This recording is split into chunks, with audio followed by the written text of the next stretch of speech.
Hey y'all, and welcome to another video. Today I will be trying out watercolors for the very first time. Now, I have mainly worked with acrylics in the past, so this should be interesting. Let's get started. So I will be using this beautiful set that I received for Christmas. You can also get it at Amazon for about $30. All the links to these products will be in the description below. It's in a really pretty blue metal canister and has 48 different colors and comes with a brush, water brush, a pencil sharpener, a sponge, and an eraser. These are the brushes I will be using. While I do have acrylic brushes, I wanted to attempt watercolors with watercolor specific brushes because why not? Then to draw, I will be using a random paper mechanical pencil that I found in my book bag and this kneaded eraser that I filmed after I had already used it to make the art. This is the paper that I will be using. It comes in a pack of 2 for a total of 60 sheets. The very first thing that I'm going to do is to spray the paint with water so that it can activate the paint. Or at least that's what I've been told. Side note, I did have to refilm some of these clips after the fact because of a mishap I had with Google Drive. Oops. Here are all the swatches.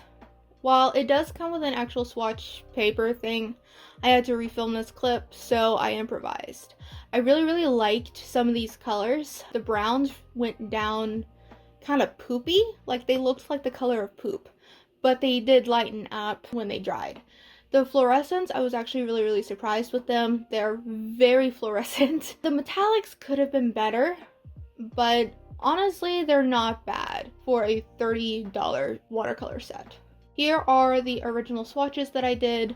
I wanted to show you guys this paper just in case you didn't catch the first one, but this was the original. And I lost half of the footage for this flower, but I wanted to include what I had left. I chose to do a red flower because I really liked the red swatch, but that's what I wanted to do. And I've made many flowers using acrylic paint, so I thought this was right up my alley, something comfortable to attempt watercolors with for the first time. And can I just say how hard it is to get crisp lines in this? Like, I have never had as many issues with getting crisp lines as I have with watercolors. I don't know if it's just because I'm not using enough water, or if I'm using too much water, or if I'm not using enough pigment. I don't really know what the issue is because, again, this is my first time using them. But it was so hard to get things to look how I wanted them to look. And I have a tendency of doing like an ombre effect, lighter at the top of the petals and then darker at the bottom. And I was trying to attempt to do that with this, and I was having such difficulty actually getting the shading right. And the petals kept blending in together. I would lay down paint for one petal, then I would do the petal right next to it, and it would bleed into it. Like, just me putting the water down reactivated it, which I knew that would happen because it's watercolors. That is to be expected.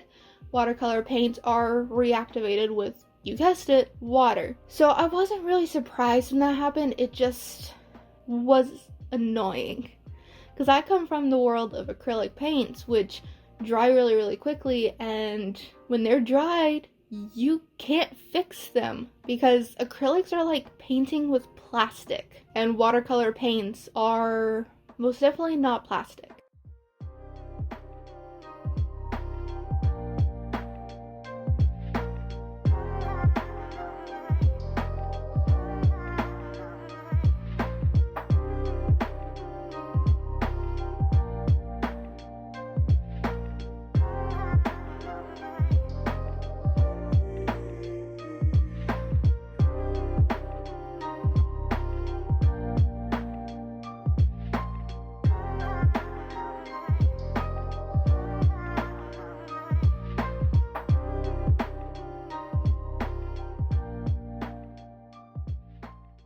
And you can see the bleeding when I start to do the center.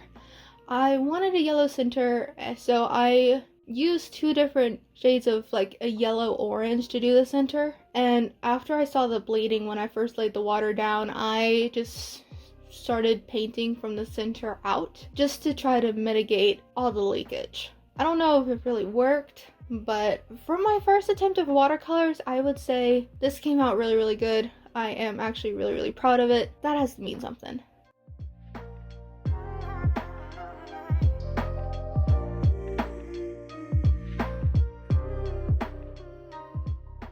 Now, the leaf I did not plan. This was an afterthought, and I think you can tell it was an afterthought because it is a horribly painted leaf. It is a horribly drawn leaf because I literally drew it with water and then painted it. Oh my gosh, it honestly, like, I think the painting would have been fine without the leaf. I really wanted to add that extra pop of color though. While the color is nice, it looks horrendous next to the flower. I really shouldn't have done it, but I did. It was a learning experience, and I will remember that for next time.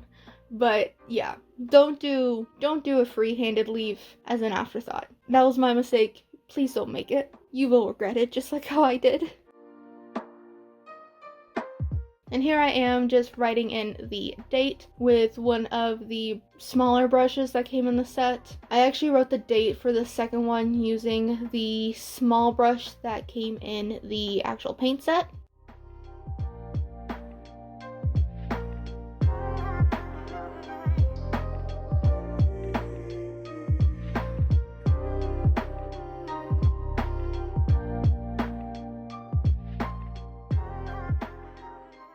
Because I lost so much of the footage of the first painting, I chose to do a second painting, and I've seen this all over social media. It's like the monochromatic one color watercolor mountainscape painting. So I really wanted to do that. And I really wanted to test out some of the blues because blue is my favorite color. I love blue. So I wanted to try out one of the different shades of blue. Now, I'm not the biggest fan of this shade of blue, but it was really, really pretty, and it was what I was imagining in my brain.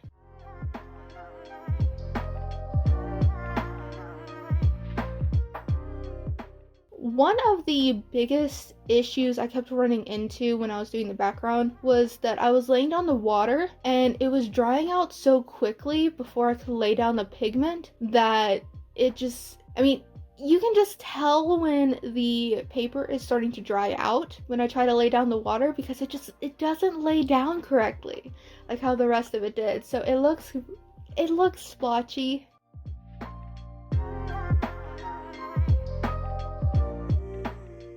And I did attempt to do some clouds with the sponge that was included in the set, but it didn't look good, so I fixed it as best as I could. I just added more paint and then more water and just kind of tried my best to smooth it out.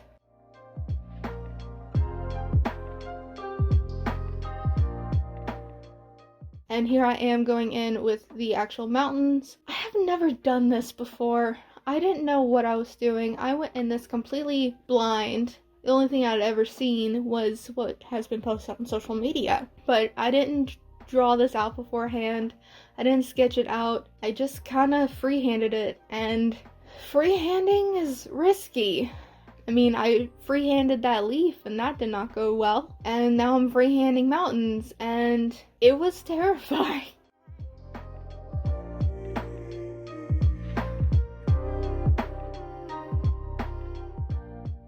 And you can just see when the paper is drying, like you can see it. So I started dotting water as I was painting with my finger, and that seemed to help a lot.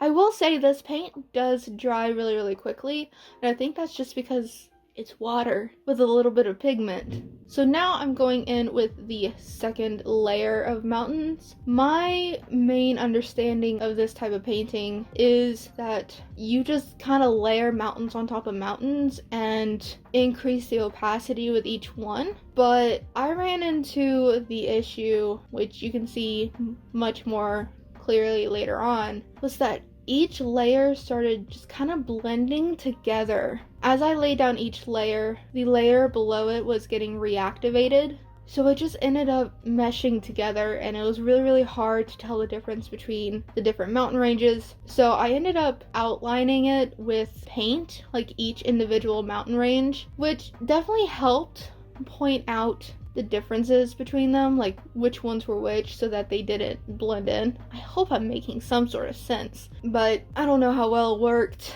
I am proud of this though. I do think it came out really, really good for my first attempt of this. So there's that. That's something.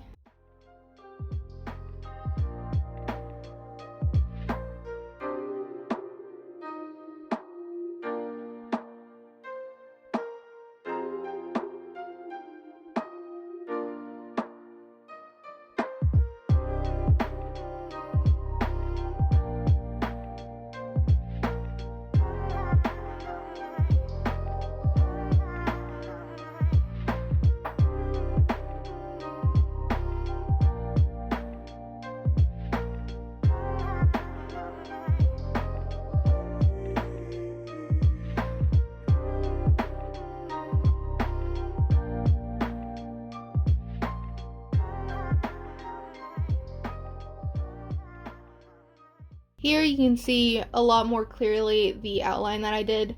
I did the first outline off camera just because I wanted to. Honestly, I don't know what I was thinking. I just knew like I didn't want it on camera. I just wanted to try it out for myself, I guess. I didn't want to share that process. But I think it turned out really, really good. And I did actually share that process, but with the last two mountain ranges, I did share that with you guys, but the first 3 rounds were all me. And can I just say, this is like my 3rd time trying to record this voiceover, so I feel like I am at my wit's end, repeating myself over and over and over again. So I apologize if this comes off very weird.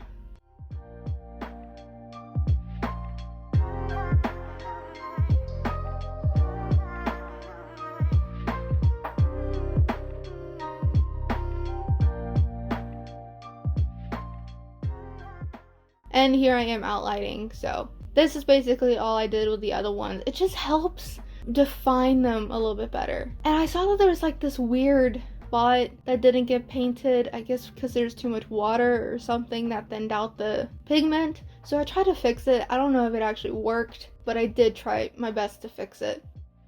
And I came in with one last mountain range because it just felt like something was missing right there. And here you can really see that they are blending together like how I told you guys, which made it difficult for me to really like what I was doing. But honestly, I do think the outcome was good.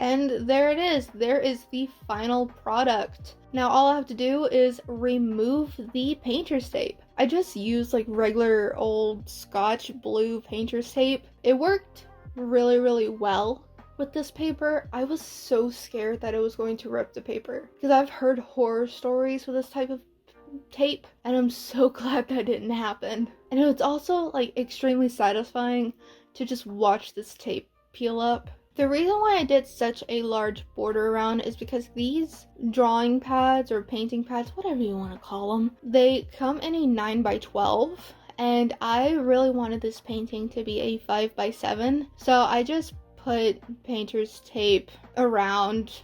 I did one layer of painter's tape and then I just layered on top of it. I just made sure that the ends matched up and then I just laid it down, and turned out to be the exact size that I wanted. It worked out. I had no bleeding, which I was kind of shocked about.